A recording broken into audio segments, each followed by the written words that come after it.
I think in the trifecta of Luffy, Blackbeard, and Buggy, Buggy represents wealth, Luffy represents fame, and Blackbeard represents power. Buggy represents wealth not only because getting paid and finding treasure is a big part of his character and his story in One Piece. No. And he's not even wealth because he went on to establish an organization that would then pay out pirates for turning in their oppressors, the Marines.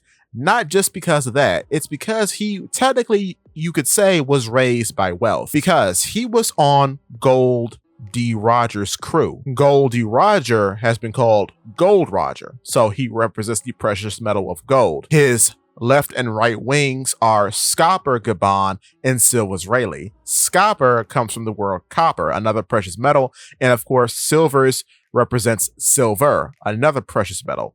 He then, you could say, was also raised by Odin. Odin, in this case, represents the banquet, another signature of being wealthy, as Odin, of course, is named after the food of the same name, and his story characterizes him as such as, Odin was made to boil. So in that way, you could say he was raised by precious metals and a feast in being a cabin boy on the Pirate King's crew. And I think that's a very interesting bit of storytelling. And then he goes on to acquire two very prominent crew members to make up Cross Guild, those being the best swordsman in the world, Mihawk, and one of the most prominent warlords in the narrative, Crocodile. So that's pretty interesting. And then both of them just so happen to be decked out in gold. Mihawk with his gold encrusted blade named Yoru, and of course Crocodile with his golden hook.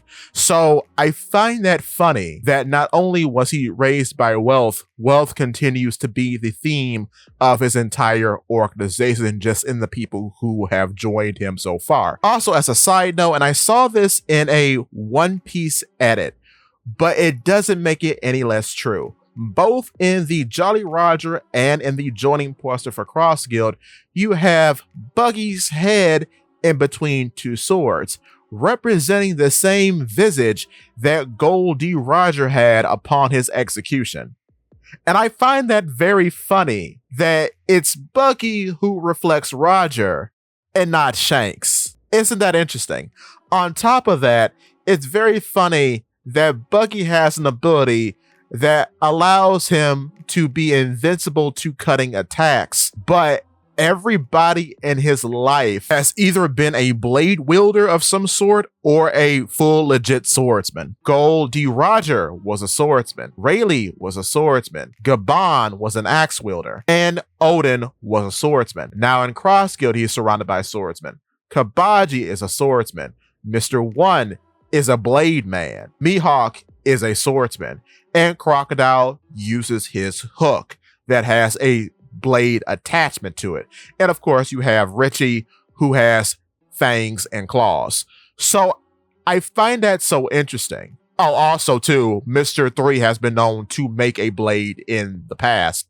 So he's always been surrounded by blades, and his Jolly Roger and joining posters and ship technically. And ship. His ship shows this as well. All have his head being in the middle of two swords, thus calling back to the visage of Gold D. Roger on the gallows. So I just find that very interesting. And I hadn't noticed that before until I saw it in that One Piece edit. And I said, wait a minute, you see this type of imagery everywhere with Buggy. So that's pretty interesting. Because if you combine this thought with the idea that his wanted poster is identical to that of Roxy Zebek, Cross Guild is a weird combination of Roger's crew and Zebek's crew in that way. So I find that very interesting. But to continue, so I do think out of the three, Buggy represents wealth, where Luffy represents fame and Blackbeard represents power. And with that being said, if you're enjoying the video so far, click the like button. And if you want to see more from me, click the subscribe button followed by that bell so you never miss a video.